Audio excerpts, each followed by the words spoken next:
Welcome to the Curious Room.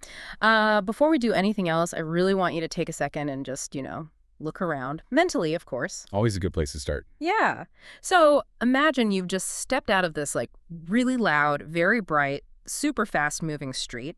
You've walked through this heavy wooden door, and suddenly all that noise is just gone. Just completely shut out. Exactly.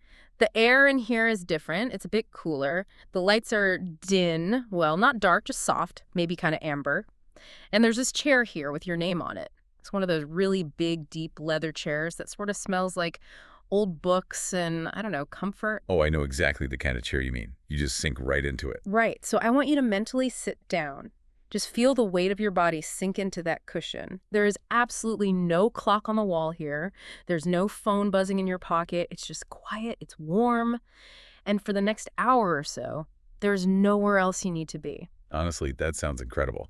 I think I'm already halfway asleep just listening to you describe it. Well, hey, don't fall asleep on me yet. We have a lot to cover. Yeah. But that feeling, that kind of settling, grounding feeling, that is exactly the headspace we really need for what we're tackling today in this deep dive. Because today we are talking about something that is pretty much the complete opposite of that frantic world outside the door. We are talking about slowness. Yes. Specifically, the slowness of your own mind. Which is a really strange topic for us to dig into, isn't it? I mean, Yeah. usually everywhere you look, people are talking about how to be faster, how to be sharper, how to optimize your brain to be quicker. Oh, totally. Everything is a life hack. But I have a question for you, and really for everyone listening and sitting in that comfortable chair right now.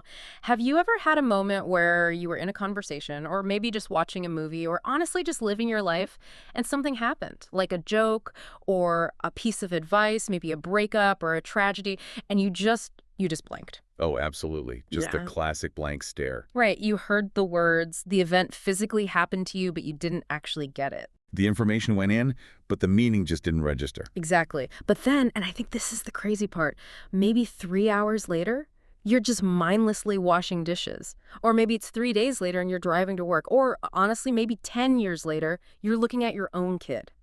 And suddenly, just snap. The light bulb finally goes on. Yes. You literally stop whatever you're doing and you go, oh, that's what that meant. Right. It's the delayed arrival, the understanding that shows up, way after the party's already over. And why does that happen? I mean, it drives me crazy. Why do I think of the absolute perfect comeback 3 hours after an argument ends? Right. Why do I finally understand my dad's advice about saving money when I'm 35 when he literally told me the exact same words when I was 20? It's frustrating. It is. Why is there this lag? It feels like the audio is completely out of sync with the video of our own lives. Feels like a glitch in the system. It feels like a massive glitch. It makes me feel like I'm just slow, or like I'm not paying enough attention to my own life. But today, our mission is to really explore the idea that maybe, just maybe, it's not a glitch at all. Maybe it's actually a feature. Now, that is a very generous way to look at it. Well, we're going to find out. We are exploring the question, why does understanding come late? And we aren't going to do this with complicated charts and graphs and, $10 academic words. We're going to keep it super simple, everyday, simple English. Because if we're talking about understanding, we should probably be understandable. That would definitely be a good start. And I think you hit on something really important there with the simple English bit. Because the core idea we're looking at today is that understanding isn't a race. It is, by its very nature, a slow arrival. A slow arrival. It kind of sounds like a train that's running way behind schedule. Or a guest who just likes to make an entrance. But seriously, think about the world we live in right now. Absolutely everything is optimized for speed. You want an answer to a question. You just search it online, milliseconds. You want food. You open a delivery app and it's there in 20 minutes. You want a date? You swipe right and it takes 1 second. Yeah, we are completely conditioned to believe that instant equals good and slow equals broken. Exactly. If a web page takes 10 seconds to load, people are furious. They think the internet is broken. Oh, I'm guilty of that. I'm practically rebooting the router if a video buffers for 2 seconds. Right. But the human mind, the human heart, they are not running on fiber optics. They're running on biology. And biology is wet and it's messy and it is surprisingly slow. So our goal today isn't to figure out how to force ourselves to speed up. It's to figure out why we actually need to slow down. We're going to look at all of this through a lens of what we could call gentle curiosity. Gentle curiosity. I really like that phrase. It sounds a whole lot better than frantic panic, which is kind of my usual baseline setting. Yes, definitely better than panic. Panic just shuts all the doors. Curiosity opens them. We aren't here to lecture you today. We're just here to sit in this dim room together and reflect. Okay, so let's unpack this slow arrival concept, because when you say understanding takes time, I mean, I get it on a bumper sticker level. Patience is a virtue, all that stuff. But physically, mechanically, what is actually happening? Why isn't it instant? Because if I hear a sound, I hear it instantly. If you clap your hands right now, I don't have to wait 3 days to hear the clap. That is a really great distinction to make. Hearing is just physics. Sound waves hit your eardrum, the little bones in there vibrate, the signal goes to the brain, boom, done. That is just data. But understanding isn't data. Yeah. Understanding is a narrative. A narrative, like a story. Exactly like a story. Think about the format of a deep dive conversation like this one, or maybe a long form interview. You can't just listen to the very first sentence and then say, okay, I know exactly who this person is, I know what they believe, and I know how their whole life ends. No, of course not. You have to listen to the whole thing. You have to let it actually unfold. Right. You need the context. You need the character development. You need the twists and the turns. Now, imagine your life is that long-form story. But the catch is, you are living it in real time. You are trapped in the now. You are essentially on page 42 of a book. You cannot possibly understand the true significance of the event happening on page 42 until you finally get to page 200. Because you don't know the ending yet. You don't know the ending. And yet, we constantly punish ourselves for not knowing it. We stand there on page 42, usually in the middle of some huge mess, and we just scream, what does this mean? Why is this happening to me? But the meaning is in the ending. The meaning only exists in the retrospective. That is honestly a bit terrifying, though. You're basically saying I'm walking through a pitch black room and I won't even know where the furniture is until someone flips the lights on 10 years from now. In a way, yes. But think about the concept of pace. We try to force the pace of our lives.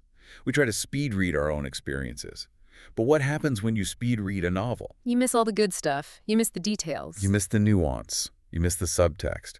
Real understanding requires you to move at the speed of the story itself, not the speed of your anxiety. Move at the speed of the story, not the speed of your anxiety.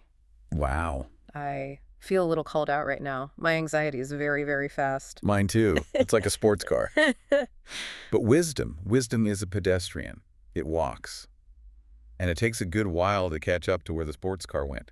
Let's talk about that walking pace then, because in our daily lives, we really don't walk. We run, we sprint, and we never stop. I want to bring up this idea of natural pauses. The breathing space. Yeah, like in a conversation like the one we're having right now, if I just kept talking and talking and talking and talking without ever taking a single breath or letting you jump in, eventually you would just stop listening. Your brain would just get totally overloaded. The silence between the words is actually where the processing happens. It is. Silence is the syntax of understanding. Without the period at the end of the sentence just runs on forever and entirely loses its meaning. But in life, we don't really use periods. We use run-on sentences. We go straight from work to the gym, to the grocery store, to staring at a screen, to bed. There is zero pause. And that is exactly why we are all so deeply confused. We are essentially suffering from mental indigestion. Indigestion. Okay, I need you to explain that one. Let's use a really visceral metaphor here. Imagine the most elaborate, incredibly rich, heavy meal you could possibly think of, like a massive Thanksgiving dinner or one of those crazy 12-course tasting menus. Oh, man, okay. Mashed potatoes, gravy, turkey, stuffing pie, the works. Perfect. Now imagine if you could just teleport that entire volume of food directly into your stomach in 1 single second. No chewing, no tasting, just boom, it's all in there. I think I would immediately throw up. You would be incredibly sick. Your body would go into absolute shock. Yeah. Why? Because eating isn't just the act of putting food in. It's the process of breaking it down. Yeah. You have to chew. You have to swallow. Your stomach acid has to do its work. Your intestines have to slowly extract all the nutrients. Digestion is a long, very slow biological process. You cannot rush it. If you rush it, you get sick. So you're saying that the events in our lives are the food? Yes. A terrible breakup. That's a Yeah. heavy, tough steak. A sudden job loss. That's a really spicy curry. A joyful wedding. That's a rich, decadent dessert. We gobble these life events down one right after another, day after day, but we almost never give ourselves the actual time required to digest them. We're basically just binge eating life experiences. We are stuffing our faces with experience. And then we sit around wondering why we feel so bloated and confused and anxious. Understanding is the digestion process. It's your internal system taking that raw, hard event like, say, I got fired, and breaking it down into usable nutrients. Asking things like, okay, what did I learn from that job? Was I even happy there? Who am I now that I don't work there? That takes genuine time. You can't digest a steak in 5 minutes. And you certainly can't digest a divorce in 5 days. But society makes us try to. We have all this pressure to just get over it. People say, well, it's been a month. Why aren't you over it It yet? was exactly like saying, you ate dinner 10 whole minutes ago, why is your stomach still digesting? Yeah. Because that's just how biology works. Mhm. We really need to respect the metabolic rate of the soul, so to speak. The metabolic rate of the soul, that's super interesting because I think we tend to treat our minds like they're computers. We think, oh, just upgrade the processor and you can process the data faster. But we aren't machines. We're more like gardens or stomachs, like you said. We're organic material. We are completely organic, and organic things have seasons, they have natural cycles. You can't just yell at a seed in the dirt and expect it to turn into a giant oak tree by Tuesday. This actually connects perfectly to something else I really wanted to ask you about. We try so hard to speed things up, but we also do this weird thing where we try to make things sound much smarter and more complicated than they actually are. We use huge words, we use all this corporate or academic jargon. Ah, yes, the trap of heavy words. Yeah. Why do we do that? If real understanding is supposed to be this natural, organic digestion process, why do we garnish it with so much complicated nonsense? I think it boils down to insecurity. Hmm. And honestly, a lot of fear. Fear of what, exactly? Fear of simplicity. Because usually, the real truth, the deep core understanding of any situation, is terrifyingly simple. Give me an example of that. Okay, let's say a romantic relationship is failing. You can spend months and months analyzing attachment theory and reading up on the sociopolitical pressures of modern dating and taking quizzes on communication styles and love languages. I have done exactly that. I have read all those books. We all have. We build this massive fortress of complexity around the problem. But maybe if you stripped every single bit of that away, the very simple truth is just, he doesn't want to be here anymore. Ouch. Right. Ouch. That is a very sharp, very simple sentence. And it hurts deeply. So to avoid feeling that specific pain, we layer on the complexity. We use heavy, clinical words to cushion the blow. We intentionally delay our own understanding because the actual understanding is just too painful to hold. So we confuse ourselves on purpose. Sometimes, yes. Or we confuse ourselves just to feel smart. There's this weird societal idea that if an answer is simple, it must be stupid. People think, oh, that's too easy, it can't be that simple.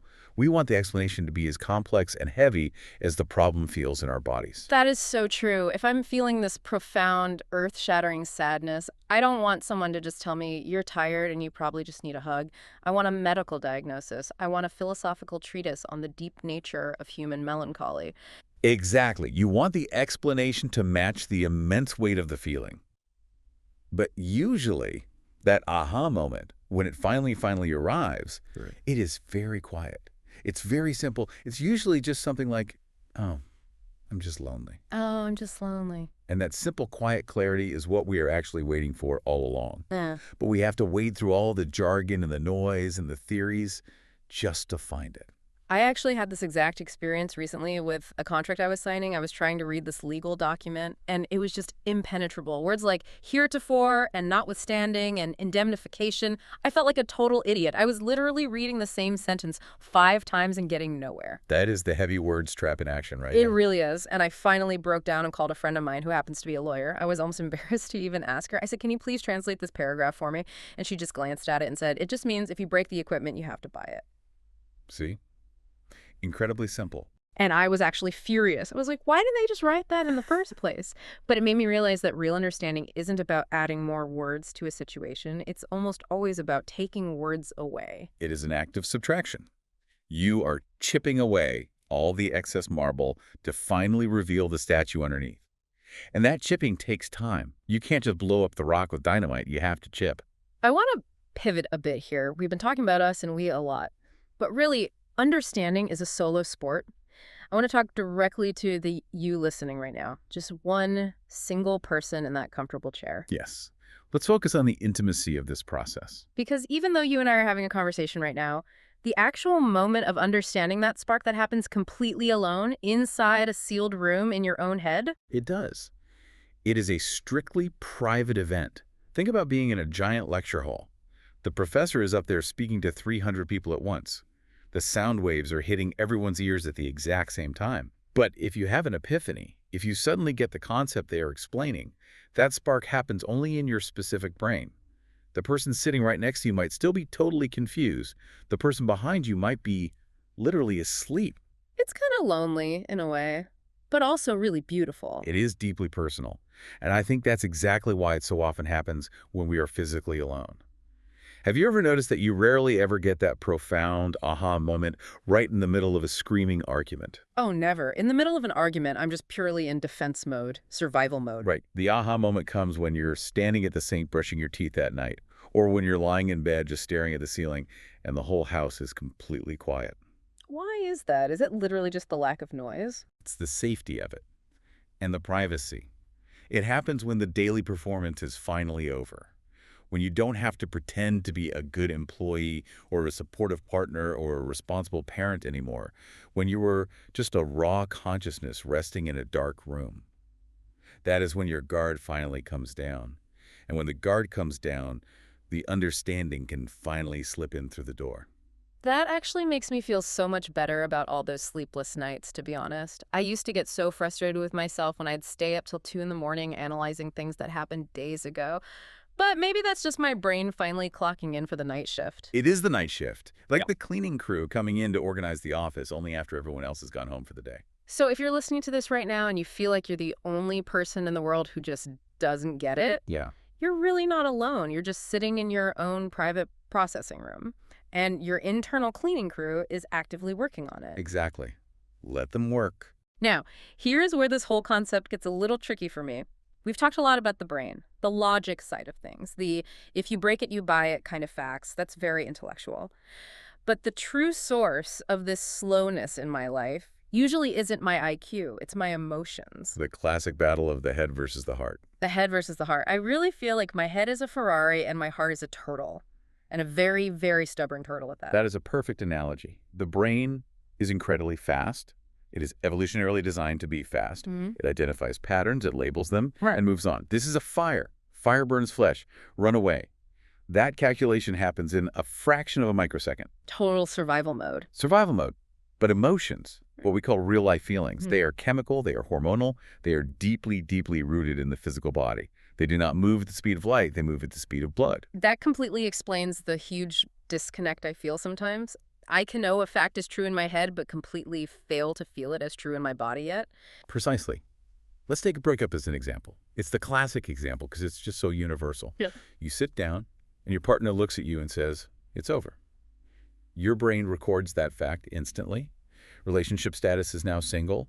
Logic software has been updated. But then you wake up the very next morning. You wake up the next morning and for 3 blissful seconds, you completely forget. You reach over for your phone to text them good morning, and then you remember, and the reality hits you all over again like a truck. And it just keeps hitting you, sometimes for months. Because your heart hasn't processed the new data yet. Your daily habits haven't processed it. Your very identity hasn't processed it.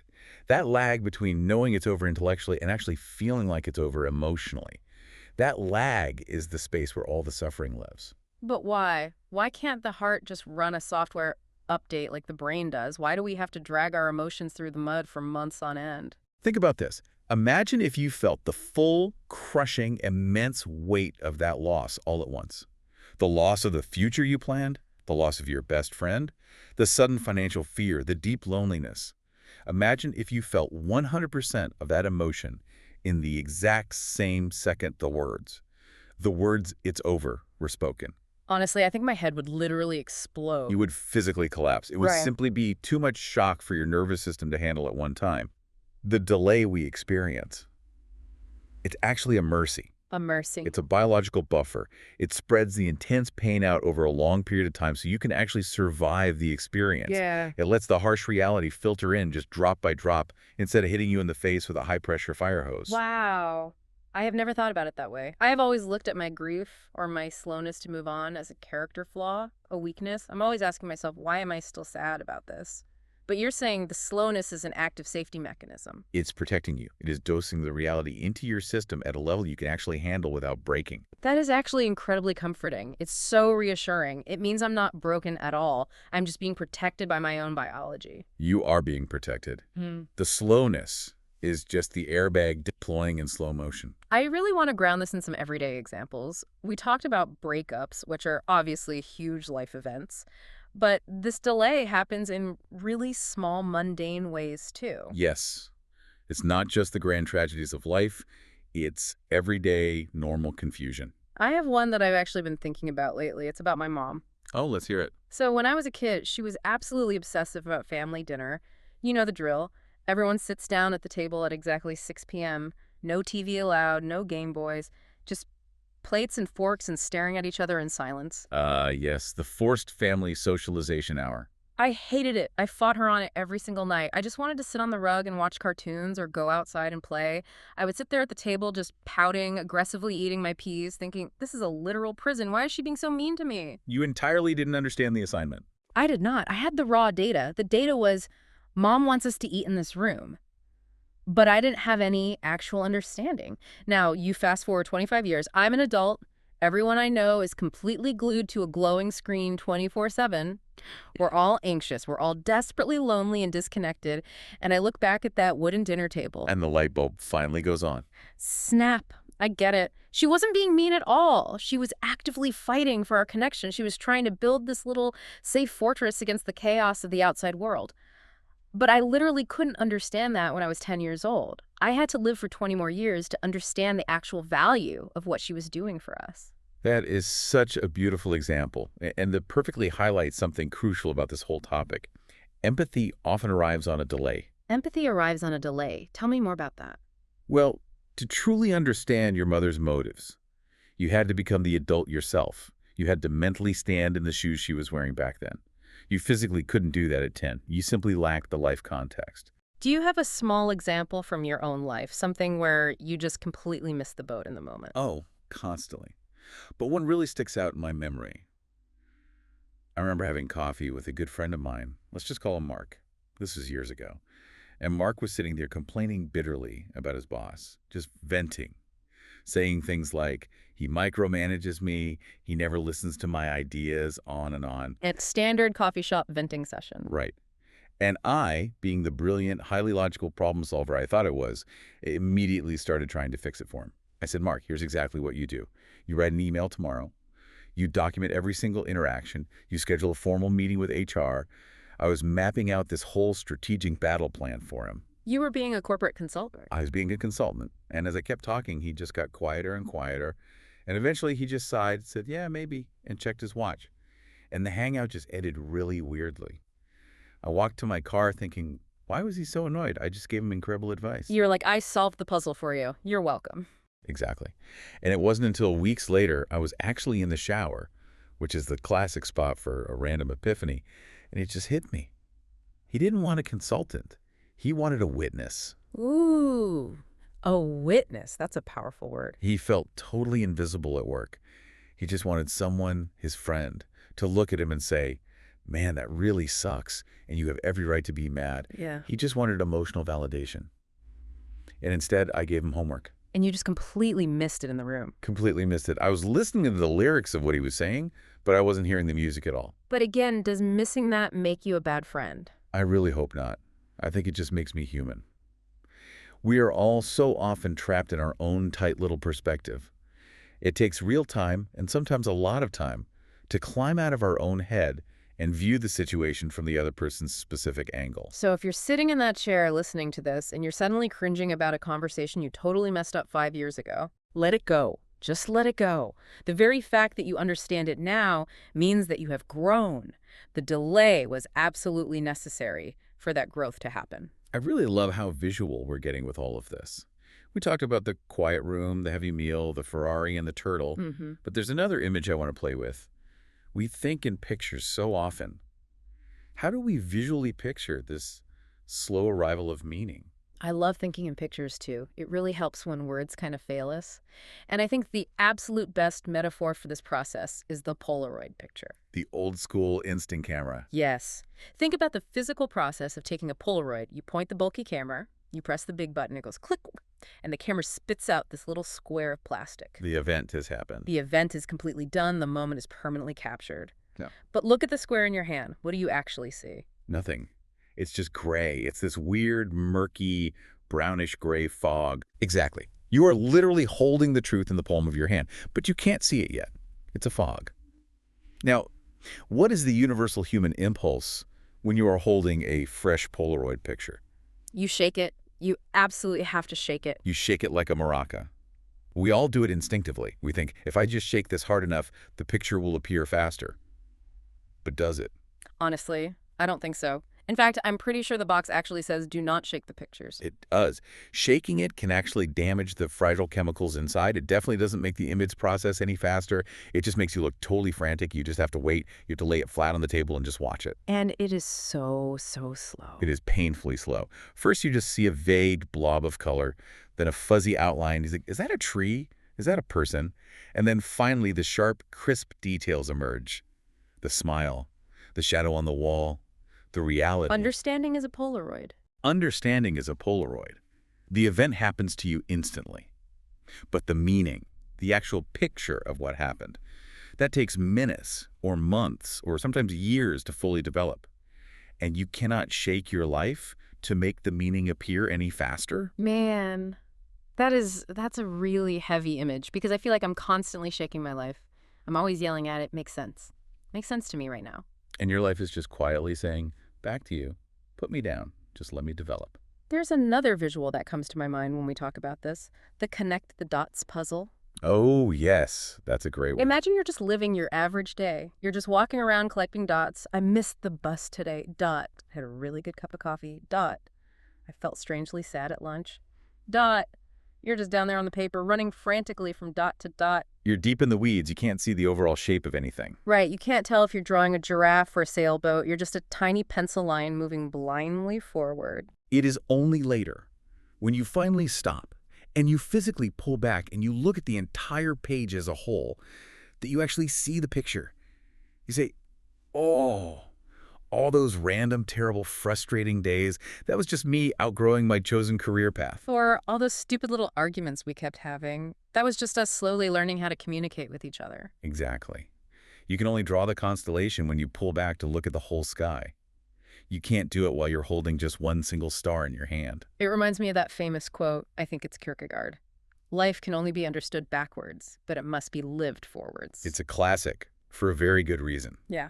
And it connects deeply to this idea of logical sections in our lives, or chapters, if you will. Logical sections. Explain how that works. Well, daily life is incredibly messy. It's a continuous, uninterrupted stream of consciousness.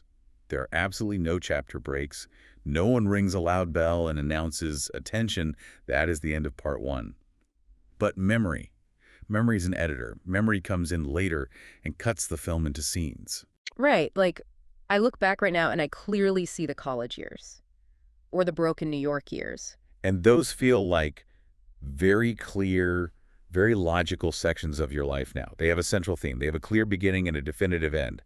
But when you are actually in them, They didn't feel like a chapter. They just felt like a random Tuesday. they felt like pure chaos. You didn't wake up and say, oh, I'm currently in the thick of the broken New York chapter. You were just stressed out trying to pay your rent on time. You only fully understand the narrative arc of the chapter after you've already turned the page. So we are all basically just film editors sitting alone in the dark cutting room of our own memories, desperately trying to make the random scenes fit together into a movie. That is exactly what the process of understanding is. It is the active editing of the chaotic past into a story that finally makes sense. But the golden rule is, you can't edit the movie while you are still actively on set filming it. That is the ultimate takeaway for me right there.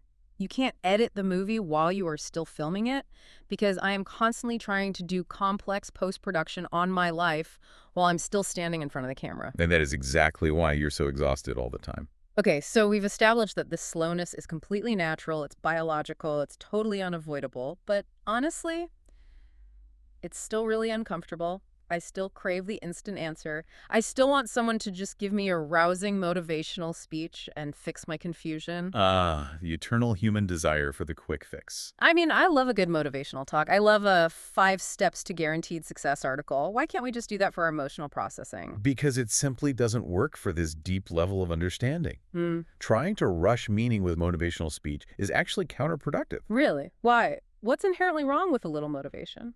Think about a time when you were in deep, profound confusion or deep emotional pain. Real heavy pain. And someone comes bursting into the room with extremely high energy, clapping their hands, shouting slogans like, "You got this, everything happens for a reason, rise and grind." I genuinely want to punch them in the face. Right. It feels incredibly dismissive. It feels entirely fake because what they're actually trying to do is fast forward your natural process. They're trying to force you to skip the necessary digestion phase. It feels like they aren't even looking at me or listening to me. They're just reading a pre-written script. Exactly. Human life isn't a simple math problem to be solved with a catchy formula. It's a complex experience to be lived through. So instead of a loud motivational speech, what do we actually need in those moments? What's the alternative to the hype? The alternative is the quiet, profound comfort of just saying, "I don't know yet." I don't know yet. It is an incredibly powerful sentence. In a modern world that aggressively demands hot takes and opinions and instant answers to everything, simply saying, "I don't know yet" is basically an act of rebellion. It really takes the pressure off your shoulders. It validates the fog you are standing in. It says, hey, it's completely okay that you're a gray Polaroid picture right now. The picture is coming. You don't have to force it to appear. It's kind of like waiting at a restaurant for a friend who is running late. If you know for a fact they're coming eventually, you don't panic. You just order another drink and you wait. Precisely. The understanding isn't completely lost. It's not never coming. It's just stuck in traffic. It will get there when it gets there. So how do we learn to wait well? Because I'm a notoriously bad waiter. I get fidgety, I get anxious, I get angry. How do I just sit in this calm room without completely losing my mind? You do it by actively replacing your frustration with that gentle curiosity we talked about earlier. Let's dig back into that phrase. Walk me through how to make that mental shift. Okay, frustration asks questions like, why is this happening to me? Why am I so stupid? Why is this taking so incredibly long? It's an interrogation. It's an aggressive stance against yourself. It just beats you up. Curiosity, on the other hand, asks softer questions. It asks, I wonder what this weird situation is trying to teach me. I wonder when the final answer will arrive. I wonder what the picture will actually look like when it finally develops. So much softer. It's infinitely softer. It shifts you from being a helpless victim of the delay to being a fascinated observer of the delay. You basically become a naturalist out in the woods watching a rare flower bloom. You don't stand there and scream at the little bud, "Open up right now." You just sit quietly, watch it, and say, "Oh, how interesting. It's opening just a tiny bit more today." That sounds absolutely lovely in theory, but I have to play devil's advocate here for a second. Is it actually practical? Like, if I've suddenly lost my job and I'm actively panicking about making rent next week, gentle curiosity feels like a massive luxury I simply can't afford. That is a very, very fair point to bring up. When your kitchen is actively on fire, you don't stand there getting curious about the chemical composition of the smoke. Yeah. You grab an extinguisher or you get out of the house. Right, you handle the emergency. But once you are finally safe, once the immediate logistical crisis is handled and the fire is out, the long-term emotional processing still requires that curiosity. You can be absolutely frantic and efficient about the logistics. I need to apply for 10 jobs today. But you must be gentle and curious about the identity shift. Who am I now that I don't hold that title anymore? You have to separate the two timelines. So solve the immediate physical problem fast, but be incredibly patient with the deeper meaning. Exactly. Do not force the profound meaning of your life to arrive on the exact same strict timeline as your monthly rent check. That is a crucial, crucial distinction to make. As we start to wrap up our time together in this room, I keep thinking about that one listener again. Maybe someone sitting out there right now who is really, truly in the thick of a deeply confusing time. The person holding the completely gray Polaroid just staring at it. Yes. To that specific person, I would just want to say this. The dense fog you feel right now, the sheer confusion, it's not a sign that you are failing at life. It's a sign that you are actively processing a massive amount of data. You are exactly right where you're supposed to be. And the clear picture that finally comes later on, Is it really worth all this painful waiting? I truly think so. Huh. Because the answers you are forced to wait for are the only ones that actually stick to your ribs. Mm. If you get a life answer instantly, it's just trivia. But if you have to bleed for an answer, if you have to wait in the dark for it, it becomes wisdom. Wisdom is just understanding that one was forced to take the scenic route. I absolutely love that framing. Well, we've covered a massive amount of ground today. We talked about emotional digestion. We talked about the tortoise and the hair racing inside our own heads. We shook the Polaroid picture. And we hopefully finally gave ourselves the ultimate permission to just stop shaking it. I really hope so. Before we unlock that heavy wooden door and head back out into the bright, noisy street, I want to leave you with one final lingering thought. Just something to chew on during your next quiet, slow moment. Let's hear it. We spend so much of our short lives absolutely hating the delay. We hate sitting in the waiting room of life. We just want the doctor to call our name so we can get it over with. But maybe the delay isn't a mistake in the universe. Maybe the delay is actually the most important part of the whole human experience. Because that delay, that long stretch of wondering, is where you actually live while you are waiting for the final answer. That is exactly where the genuine growth happens. Mhm. It happens entirely in the gap. So please don't wish away the gap. Just try to be intensely curious about it. Be gently curious. Thank you so much for sitting down and spending this hour with us in the Curious Room. Take all the time you need leaving the chair. We'll see you eventually next time.